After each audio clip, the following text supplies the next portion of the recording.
아내들은 남편에게 복종하십시오. 이것은 주님을 믿는 자로서 당연히 해야 할 일입니다. 남편들은 아내를 사랑하고 부드럽게 대하며 아껴주십시오. 자녀들은 모든 일에 부모에게 순종하십시오. 이것은 주님을 기쁘게 해드리는 일입니다. 부모들은 자녀들에게 너무 엄하게 혼내지 마십시오.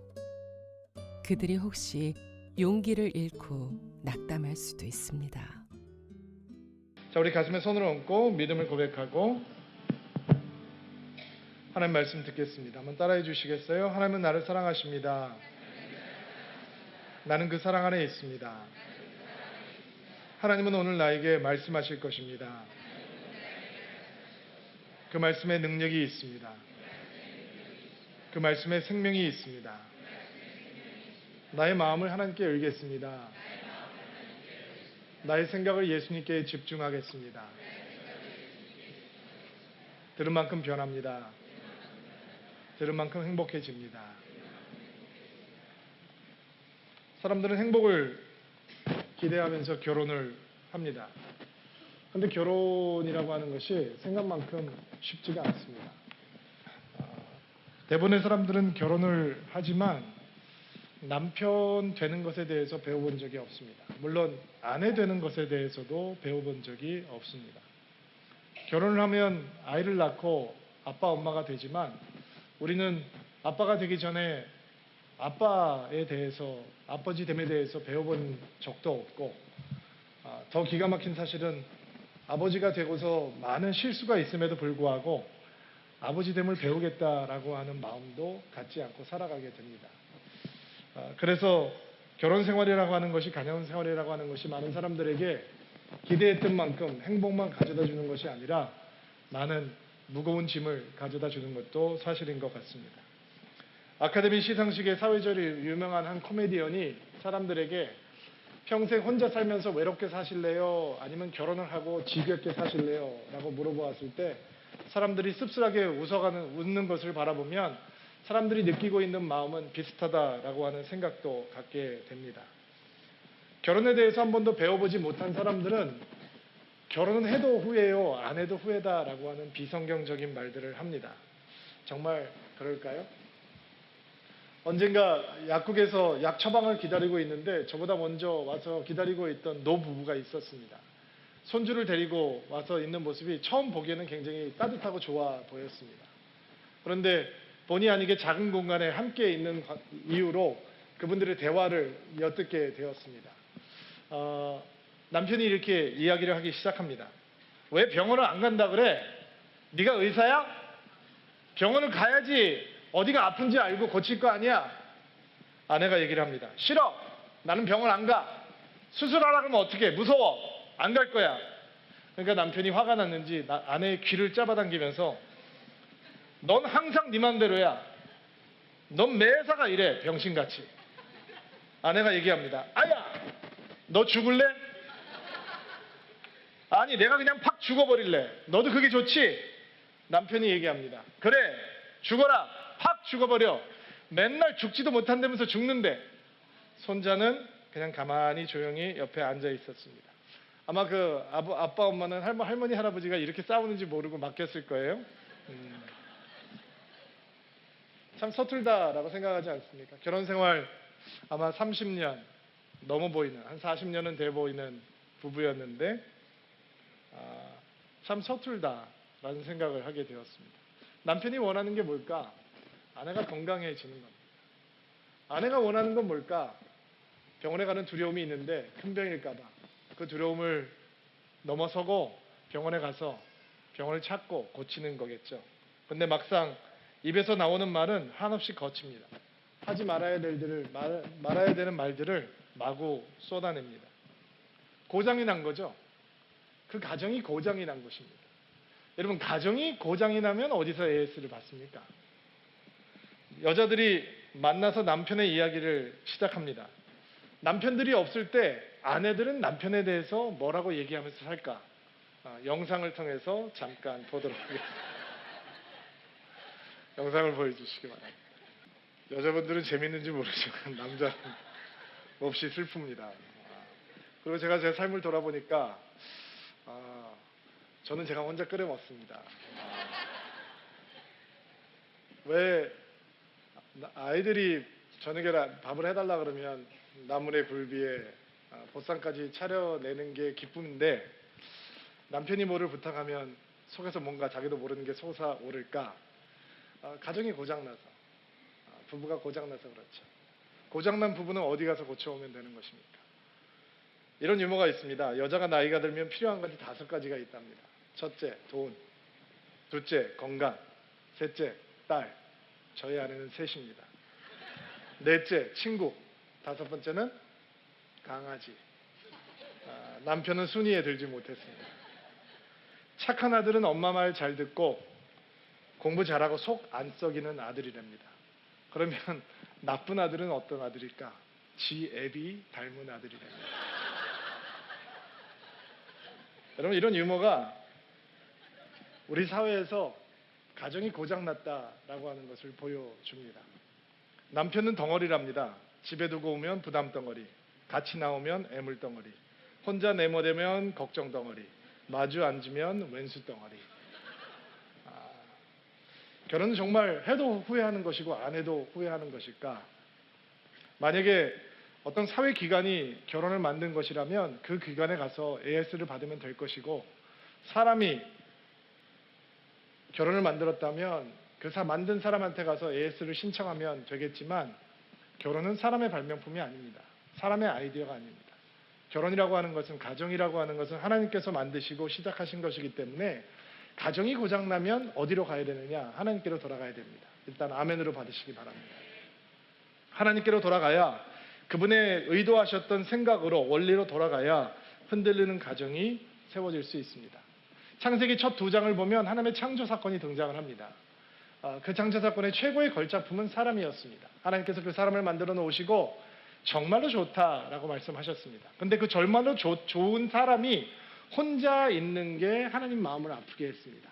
하루 종일 혼자 코끼리하고 놀고 고릴라하고 노는 것으로 하나님께서 충분하지 않다라고 생각을 하시고, 하나님께서 남자를 위해서 여자를 지으셔서 가정이라고 하는 선물을, 결혼이라고 하는 선물을 주신 것이죠. 그래서 결혼을 만드신 하나님의 의도가 뭐였을까? 그 가정 매뉴얼로 돌아가 봐야 흔들리고 있는 가정, 갈등하고 있는 가정, 위기 속에 있는 가정이 어떻게 AS를 받아야 되는지, 무엇을 회복해야 되는지 배울 수 있는 것입니다. 자, 창세기 말씀 한번 볼까요? 창세기 2장 24절 말씀 읽어볼게요. 그리하여 남자는 자기 아버지와 어머니를 떠나 아내와 한 몸을 이루게 되는 것입니다.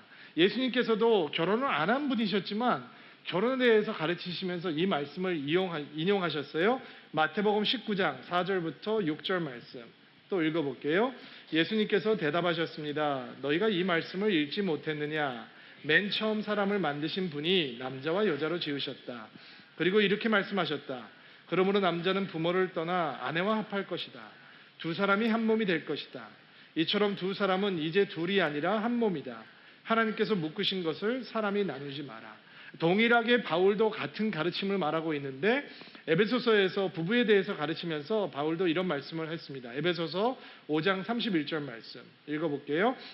성경에서도 그러므로 사람이 부모를 떠나 자기 아내와 연합하여 한 몸을 이룰 것이다 라고 말씀하고 있습니다. 자, 하나님의 가정 매뉴얼을 배우는 가정, 결혼에 대한 하나님의 지혜는 떠남과 연합의 원리입니다. 건강하게 떠나서 건강하게 연합하는 것이 이루어져야 하나님의 선물인 가정을 이룰 수 있다라는 것입니다. 무엇을 떠나야 하는가? 누구를 떠나야 하는가? 아버지의 집을 떠나는 것입니다. 아버지의 영향력을 떠나고 어머니의 영향력을 떠나서 누구와 연합하는 것인가? 나의 배우자가 될 남편, 아내와 함께 연합하는 것입니다. 여러분, 결혼이라는 게 완전히 다른 환경에 살던 사람들이 서로 사랑해서 이제는 다른 사람들 보지 않고 당신만 보고 살겠습니다라고 공식으로 선언하고 헌신하고 선택하는 거잖아요.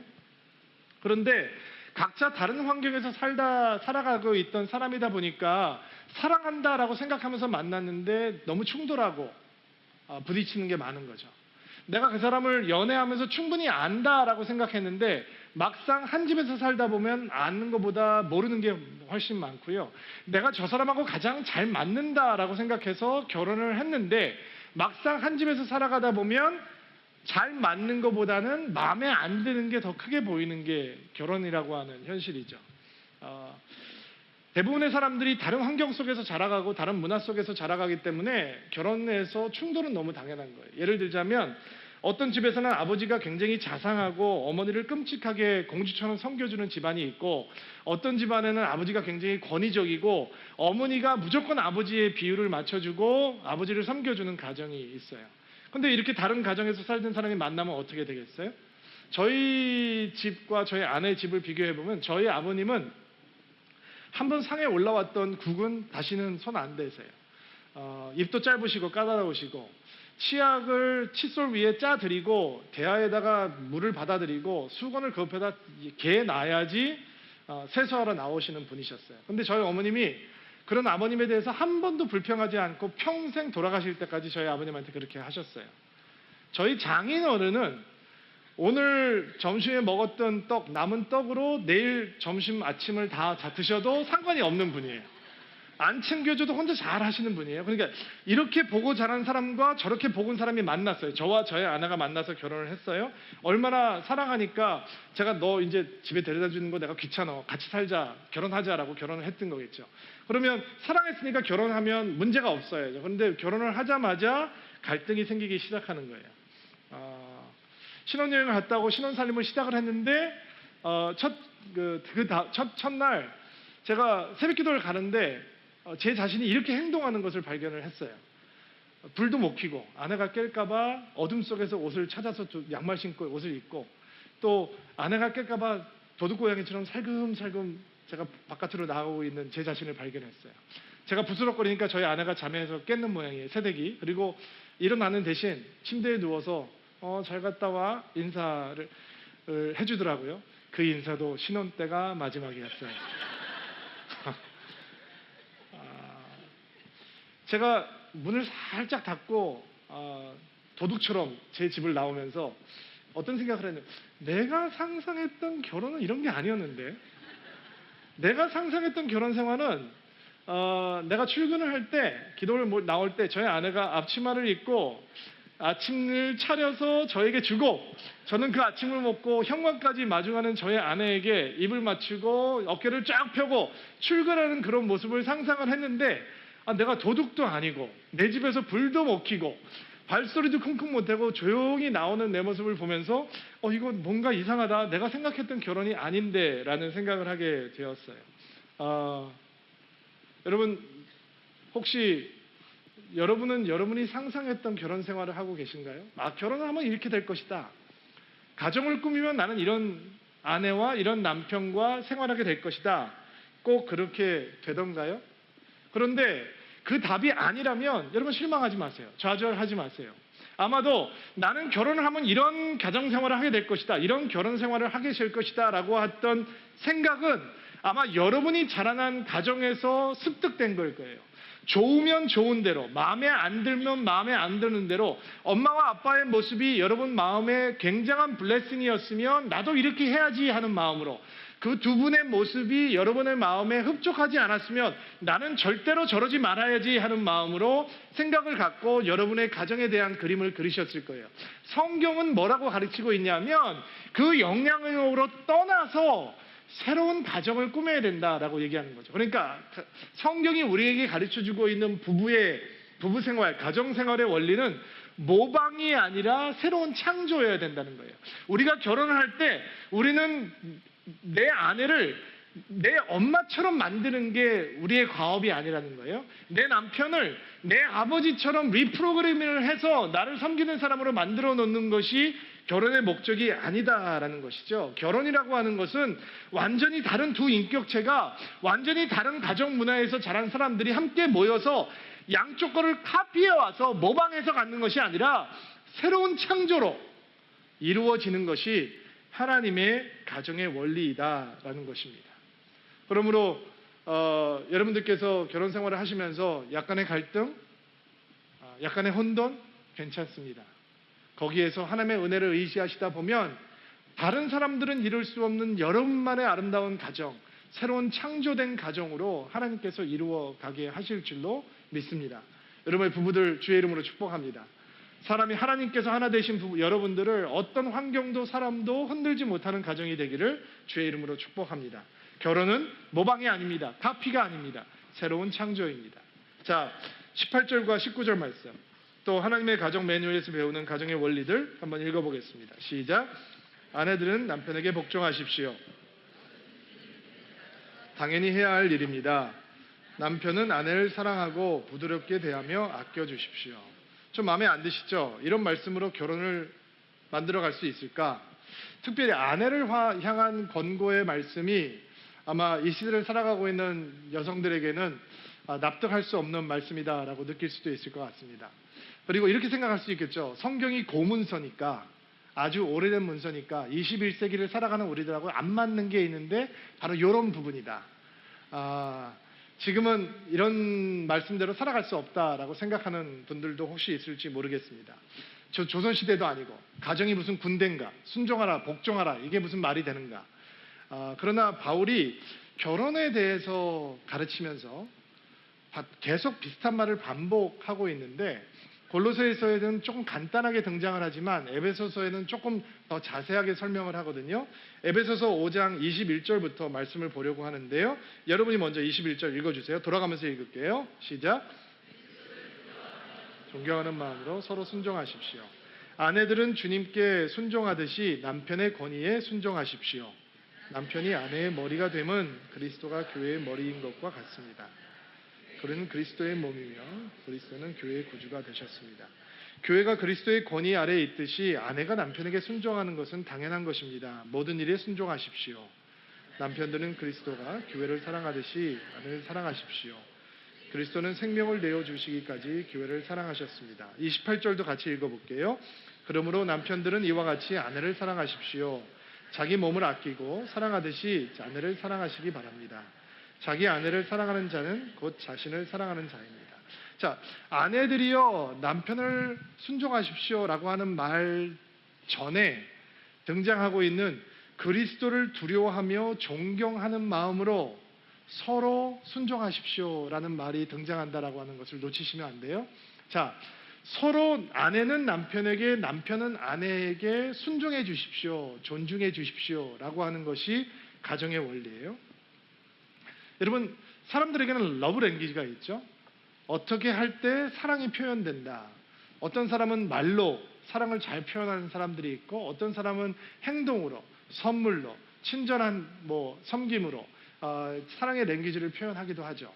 지금 성경이 우리에게 보여주는 것은 가정이 회복되기 위해선, 하나님의 가정이 하나님의 가정으로 세워지기 위해선 우리는 로맨스를 배우는 것이 아니라 사랑을 배워야 되는 것이다 라고 가르쳐주고 있는 거예요. 그러면 그 사랑을 어떻게 표현하는 것이냐, 사랑을 어떤 랭귀지로 표현하는 거냐, 여자가 표현하는 랭귀지가 따로 있고 남자가 표현하는 랭귀지가 따로 있는 것이다 라고 성경은 설명을 하고 있는 거죠.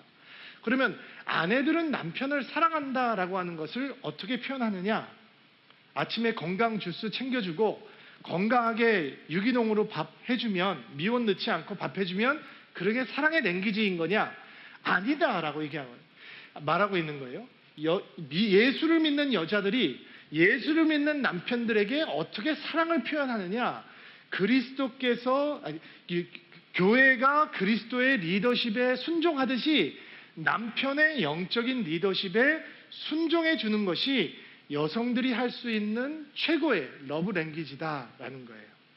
그러니까 비교 대상이 아내가 남편에게 순종해야 된다라고 하는 비교 대상이 교회가 그리스도에게 순종하듯이라고 나와 있으니까, 우리가 교회인데 그리스도를 순종하는 것이 굴욕적이지 않은 것처럼, 그것이 모욕적이고 그것이 말도 안 되는 억압적인 것이 아닌 것처럼, 아내가 남편의 영적인 리더십을 따라가지고 순종해 주는 것이 굴욕적이고 억압적인 것이 될 수 없다라고 하는 것이 성경의 가르침이에요. 그러면 남편의 러브 랭귀지는 뭐냐? 남편의 러브 랭귀지는 그리스도께서 교회를 사랑하신 것처럼 헌신적이고 희생적으로 아내를 사랑하고 부드럽게 대하고 아내에게 친절하게 대하고 소중하게 대하고 아껴주어야 된다라는 것이죠. 보통 사람들이 가지고 있는 가정에 대한 오해는 뭐냐면 로맨스가 살아나면 우리 가족이 우리 부부가 더 행복해질 수 있을 것이다 라는 거예요. 근데 성경은 뭐라고 얘기하냐면 로맨스를 추구하지 말고 진정한 사랑을 추구하는데 진정한 사랑은 아내에게 어떤 것이냐? 진짜 서 있는 영적인 리더로서의 남편을 따라가 주는 것이고 남편에게는 그 러브랭귀지가 뭐냐? 예수께서 교회를 아끼고 사랑하고 희생적으로 헌신하는 것처럼 아내를 위해서 그렇게 해야 된다라는 거예요. 그럼 뭐가 더 어려워요? 여러분 예수께서 교회를 위해서 죽으신 것처럼 살아가는 게 더 어려운 거죠. 성경은 남편들에게 어떤 도전을 하고 있냐면 당신들의 존재가 바뀌어야 된다라고 도전하고 있는 거예요. 우리는 아내들에게 어떤 존재가 돼야 되느냐? 예수를 보여주는 존재가 돼야 된다는 것이죠. 형제님들 아멘. 저는 결혼 주례할 때마다 이런 설교를 꼭 하거든요. 지금 사랑하면서 결혼하지만 이 사랑하는 사람 때문에 몹시 분노한 일이 생기게 될 것이다. 그런데 소망은 무엇이냐? 하나님께서 우리에게 주신 꿈은 무엇이냐? 때로 나를 이렇게 화나게 하는 나의 배우자가 나의 남편이 언젠가는 예수를 생각나게 하는 사람으로 변해갈 수 있는 것이다. 이게 하나님께서 우리에게 주시는 꿈이다라는 얘기를 꼭 덧붙여서 설명을 합니다. 여러분 남편의 역할이 무엇이냐? 우리가 아내를 예수 그리스도께서 교회를 사랑하신 것처럼 사랑함으로 아내들을 우리를 보면 우리를 보는 것이 아니라 예수님을 생각나게 하는 사람으로 바라볼 수 있게 되어야 된다라는 것이죠. 오늘 말씀에 아내들을 거칠게 대하지 말고 부드럽게 대하고 소중하게 여기십시오라는 겉면의 말씀이 있잖아요. 여러분 로마 시대 때 여자는 굉장히 하급 존재였기 때문에 그리고 도구에 불과했기 때문에 집안에서 아이를 낳아주는 도구고 성적인 만족의 도구고 그리고 밥 해주는 도구고 이런 도구였기 때문에 기독교 사상이 가지고 있는 아내를 소중하게 여기고 거칠게 대하지 말고 아끼고 사랑하라 여기는 혁신적인 사상이었을 거예요. 그러나 21세기를 살아가고 있는 우리들에게도 우리 아내들을 그렇게 소중하고 거칠지 않게 대하고 따뜻하게 대하고 배려하게 대하고 소중하게 대하라고 하는 말씀이 쉽지 않아요. 제가 이 말씀을 묵상하면서 설교를 마무리하고 어저께 밤에 어디를 잠깐 나가다가 딸을 데리러 어디를 가다가 저희 아내가 강아지 산책을 지키고 이렇게 돌아오는데 오른손에 커다란 삼다수 6개가 들려 있는 거예요. 차를 가지도 않고 걸어서 그 물을 들고 이제 온 거예요. 밤에 더운데. 제가 막 화가 나는 거예요. 짜증이 난 거죠. 집에 물이 필요하면 물이 없다라고 제가 이렇게 아내한테 얘기를 했으니까 저희 아내가 제가 뭐가 떨어지면 이제 좋지 않은 성품이 드러나는 거라고 오늘 이 말씀이 저를 향한 말씀이에요. 알기 때문에 또 이 남자가 물 떨어졌다고 짜증 낼까봐 강아지 산책을 데리러 갔다가 이제 차를 안 가지고 산책을 걸어 나갔으니까 삼다수 6개를 사가지고 걸어오는 거예요. 여기 얼마나 무거워요. 배달 와도 부엌까지 옮기는 것도 저는 들면서도 이거 진짜 무겁다라고 했는데 땀을 뻘뻘 흘리면서 들고 왔어요. 제가 화가 난 이유는 뭘까요? 아내가 안쓰러워져. 그런 거죠. 연약한 여자가 그거를 남자들 들기에 무거운 거를 그렇게 긴 거리를 들고 왔는데 근데 제 입에서는 그런 얘기가 나오지 않았어요. 너무 창피한데 제가 회개할게요. 네. 당신 왜 이렇게 미련해? 이렇게 나왔어요. 아니 내가 갔다 오면 되는데 아니 내가 해도 되는데 라고 얘기를 해야 되는데 저는 그렇게 얘기하지 않았어요. 저는 아내를 아껴요. 소중하게 생각해요. 근데 내가 그를 그렇게 아니 왜 이렇게 미련하게 해? 배달시키면 되지. 그러니까 미리미리 배달을 시키지. 저처럼 살지 마세요. 여러분 남편이 아내를 소중하게 대하고 따뜻하게 대하고 배려하면서 대하고 거칠게 대하지 않고 예수께서 교회를 사랑하신 것처럼 헌신적으로 희생적으로 대한다라고 하는 것은 로맨틱하지 않아요. 그거는 사랑이어야만 가능한 거예요. 하나님께서 우리에게 주시는 가정 회복의 원리는 로맨스가 아니라 진정한 사랑을 추구하는 거예요. 주님 앞에 순종하는 것이 굴욕적인 것이 아닌 듯이 남편의 영적인 리더십이 세워졌을 때 그 리더십을 따라가는 아내의 모습은 절대로 굴욕적이지 않아요. 그것이 주를 믿는 자에게 합당하대요. 마땅한 것이래요. 그것이 영적이라는 거예요. 사랑하는 자매님들, 남편의 영적 리더십을 위해서 기도해 주시길 바랍니다. 그들이 영적인 리더로 세워졌을 때 그 리더십을 따라가는 여러분에게 아름다운 하나님의 가정이 임해오는 은혜가 있게 되기를 주의 이름으로 축복합니다. 사랑하는 형제님들, 여러분들이 예수를 보여주는 사람으로 변화될 수 있게 되기를 바랍니다. 그리스도께서 교회를 사랑하신 것처럼 헌신적으로 희생적으로 우리의 아내들을 사랑하고 우리의 자녀들을 보살피는 남편과 아버지가 되어서 이 땅의 가정이 아니라 하늘의 가정이 세워지는 우리의 가정들이 되기를 주의 이름으로 축복합니다. 자, 부모님에 대한 말씀과 자녀에 대한 말씀이 남았어요.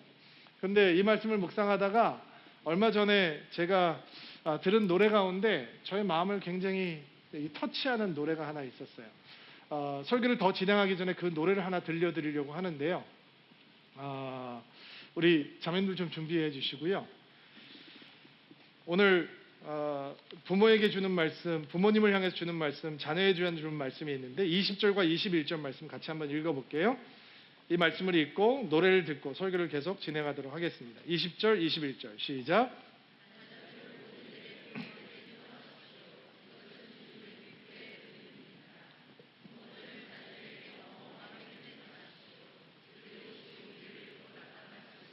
제가 가사를 자막으로 띄워드릴 테니까 가사를 묵상하시면서 CCM 아닙니다. 세상 노래입니다. 그러나 메시지가 있습니다. 메시지 놓치지 않게 되기를 바랍니다. 나 잠시 눈을 붙인 줄만 알았는데 벌써 늙어 있었고 넌 항상 어린아이일 줄만 알았는데 벌써 어른이 다 되었고 난 삶에 대해 아직도 잘 모르기에 너에게 해줄 말이 없지만 내가 좀 더 행복해지기를 원하는 마음에 내 가슴 속을 뒤져 할 말을 찾지. 공부해라 아니야 그건 너무 교과서야. 성실해라 나도 그러지 못했잖아. 사랑해라 아니야 그건 너무 어려워. 너의 삶을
좋은 엄마가 되겠다고 약속해 주겠니?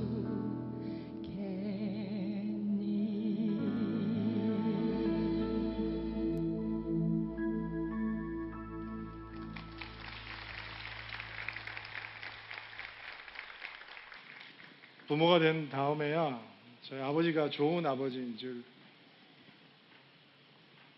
알게 되었습니다. 부모가 되고 나서야 저를 키워주신 어머님과 저를 낳아주신 어머님이 쉽지 않은 세월을 보냈다라고 하는 것을 알게 되는 것 같습니다.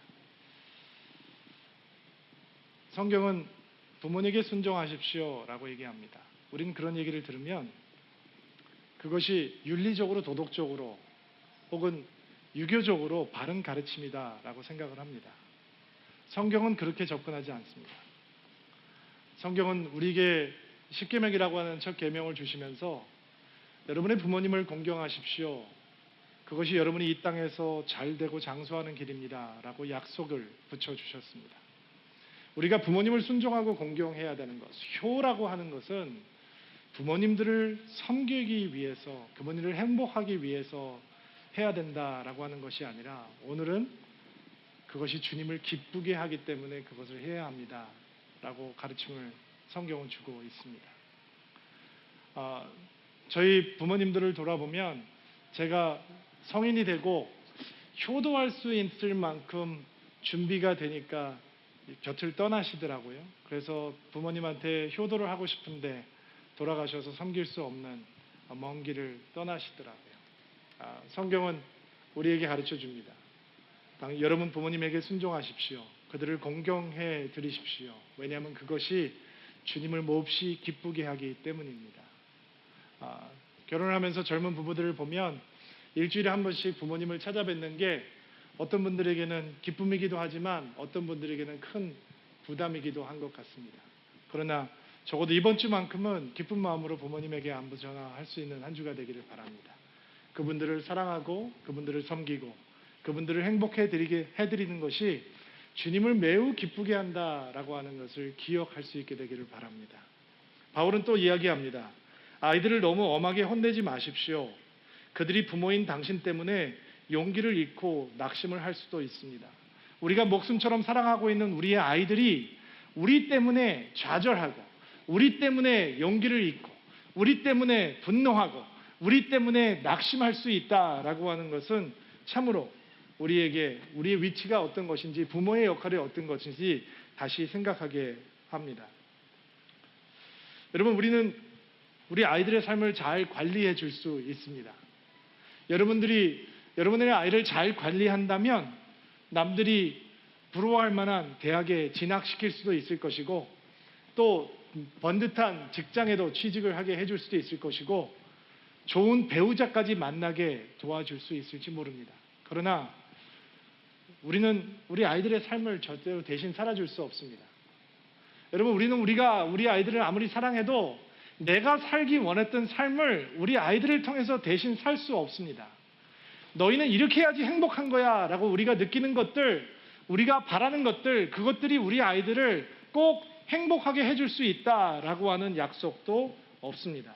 우리 아이들은 우리가 이 세상에서 실수하면서 배웠듯이 언젠가는 우리의 품을 떠나서 실수하면서 인생을 배워가야 하게 될 것입니다. 우리가 세상에서 거친 세상의 파도를 맞고 때로는 넘어졌듯이 우리의 아이들도 똑같이 세상의 파도에 맞서야 하고 때로는 넘어져야 하고 스스로 일어서서 다시 달려가는 것도 배워야 할 것입니다. 여러분 부모의 가장 중요한 역할은 무엇입니까? 그들이 안전하게 살 수 있는 울타리가 되어주는 것일까요? 여러분 그들에게 편안한 잠자리를 제공하는 것입니까? 그렇다면 호텔이 부모보다 낫습니다. 좋은 먹거리를 제공해 주는 것이 엄마와 아빠의 역할입니까? 그렇다면 맛집 식당에게 부모의 역할을 양보해야 합니다.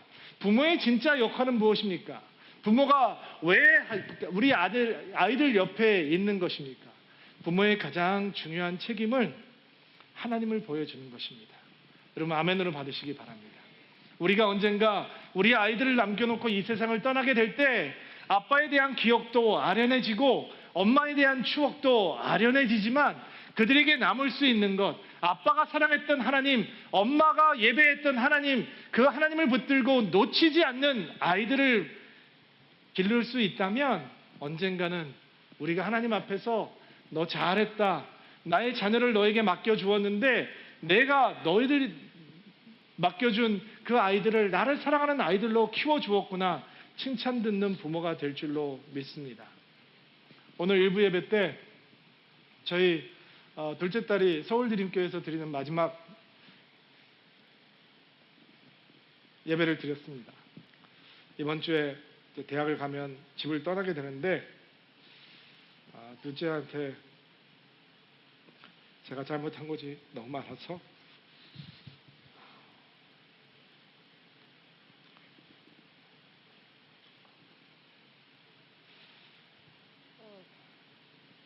하나님께 많이 회개하는 한 주를 보내고 있었습니다. 대학에 기숙사에 데려다주고 말로는 제가 할 수 있는 말을 전하지 못해서 편지를 주고 나와야 되겠다라고 생각을 하고 있는데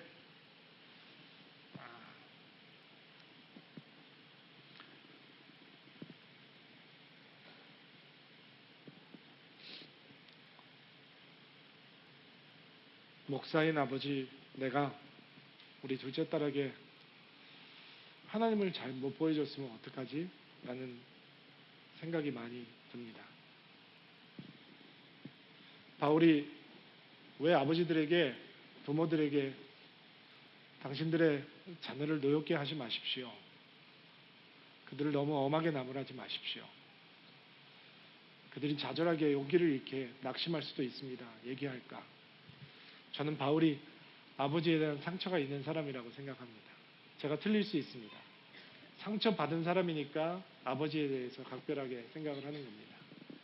딸이 제품을 떠날 때가 되니까 제가 잘했던 일보다 제가 실수하는 일들이 더 많이 생각이 났습니다. 하나님의 가정 어떻게 세워가는 것인가? 우리 부모가 학부모가 아니라 돈 버는 기계가 아니라 그 아이들을 돌봐주는 케어테이커가 아니라 그들에게 하나님을 가르쳐주는 부모가 될 때 하나님의 가정은 세워지는 것입니다. 서울드림교회가 여러분의 자녀들을 하나님의 사람들로 교육하고 양육하는 헌신하는 교회가 되겠습니다. 그러나 교회만으로 할 수 없습니다. 여러분들이, 부모들이 우리의 아이들을 하나님의 자녀를 키우겠다라고 헌신하고 우리가 하나님의 사람들을 키우는 부모가 될 때 우리 아이들은 하나님의 자녀들로 성장하게 될 것입니다. 어디서 AS 받으면 되는 것입니까? 하나님께로 돌아오시면, 하나님을 의지하시면 사랑하는 부부 관계가 회복될 줄로 믿습니다. 무너지고 있는 흔들리는 가정이 세워질 줄로 믿습니다. 이 세상 속에 있는 우리의 아이들이 하나님의 자녀들로 커갈 줄로 믿습니다. 그런 가정이 되기를 주의 이름으로 축복합니다.